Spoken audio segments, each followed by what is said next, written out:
चला तर मग नाश्त्यासाठी आज बनवूया मिक्स डाळीचे पौष्टिक आप्पे। खूप जाळीदार आणि सॉफ्ट होतात। तर त्याच्यासाठी एका कपाने मोजून प्रमाण घ्यायचे, वाटीने सुद्धा घेऊ शकता।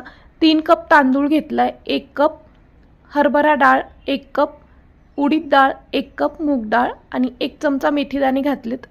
एका भांड्यामध्ये हे सगळं साहित्य एकत्र करून पाणी घालून 2 ते 3 वेळा स्वच्छ धुवायचं। दुसरं पाणी टाकून 5 ते 6 तास भिजण्यासाठी ठेवायचं। 5 ते 6 तासानंतर मिक्सरच्या भांड्यामध्ये घालून छान बारीक वाटून घ्यायचं आहे आणि वाटून झाल्यानंतर याच्यावरती ताट झाकून रात्रभर पीठ फर्मेंट होण्यासाठी ठेवून द्यायचं। आता दुसऱ्या दिवशी सकाळी सगळ्यात आधी ओल्या नारळाची चटणी बनवली। ओला नारळ, हिरव्या मिरच्या, कोथिंबीर आणि डाळवं घातले। डाळव्यामुळे चटणी छान दाटसर होते।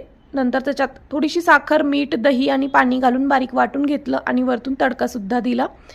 आता आप्याचं पीठ सकाळी छान फर्मेंट झालेलं होतं, तर त्याच्यामध्ये बारीक चिरलेला कांदा, कोथिंबीर घातली। आवडीनुसार यात वेगवेगळ्या भाज्या सुद्धा घालू शकता।